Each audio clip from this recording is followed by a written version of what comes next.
Hi, everybody. Good morning. Thank you, Walter, for my introduction. My name is Karen Healy, and I'm a consumer, and I vote, and I live in Hartford, Connecticut. My story starts off when I lived, I have a lot of mental health issues. I have ADHD and other learning disabilities.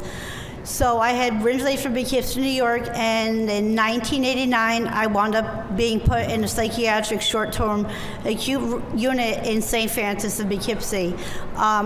September 2nd of 1989, I had done something superficially. The school superintendent kicked me out of Poughkeepsie High School the second day in 10th grade. So since September of 1989 to December 4th of 2014, between Poughkeepsie, New York, Hudson River State Hospital, and CVH and Cedar Crest, Newington with Cedar Crest, and Middletown with CVH, for 24 and a half years of my life. I was institutionalized from 16 and a half years old to about 40-something years old.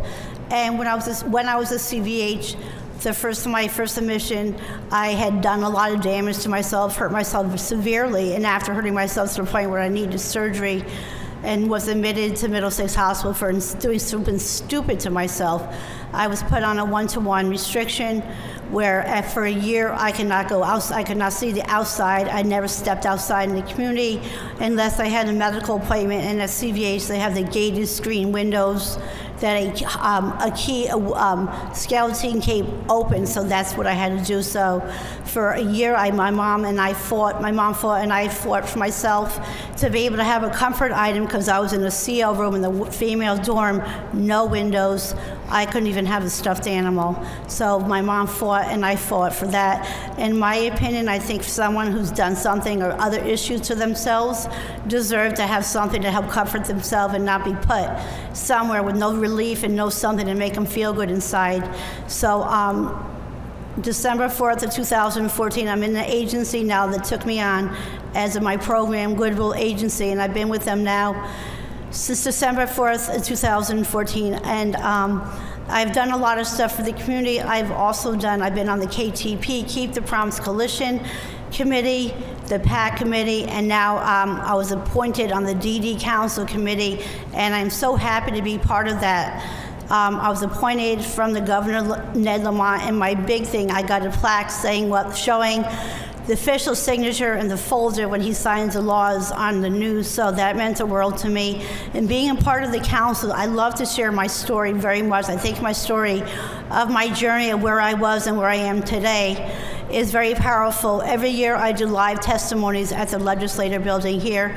I've been interviewed by the Hartford Courant, an article. I've been 2022, the Connecticut NBC did a miniseries about mental health in Connecticut, and I was chosen to be a part of that miniseries. So my episode is, I was in episode 3 sharing my story of what I've been through and where I'm at now in my life.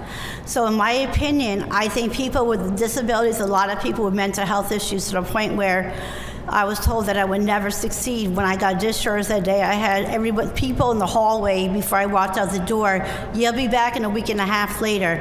Guess what? 10 and a half years later, I've never seen CVH. I've never been threatened to go back to CVH. I had a couple small admissions at the Institute of Living, and that was 3 times since I've been out. I lost my mom February 2nd of 2018, and I kind of shut down, and something happened, and now I'm very happy that I spoke up and opened up my feelings. And I share a lot. My testimonies mean a lot, and I think they're very powerful for myself and for others. I speak up for people with disabilities who cannot speak up on behalf of themselves. Like when I was at CVH, they had interpreters and they shut them down. We had, on my unit, we had some patients that could not speak English at all. Usually they had the bilingual Spanish. If someone could speak Spanish and couldn't speak English, they always had interpreters throughout the building. But there were some people from Portuguese and other things that did not speak any English.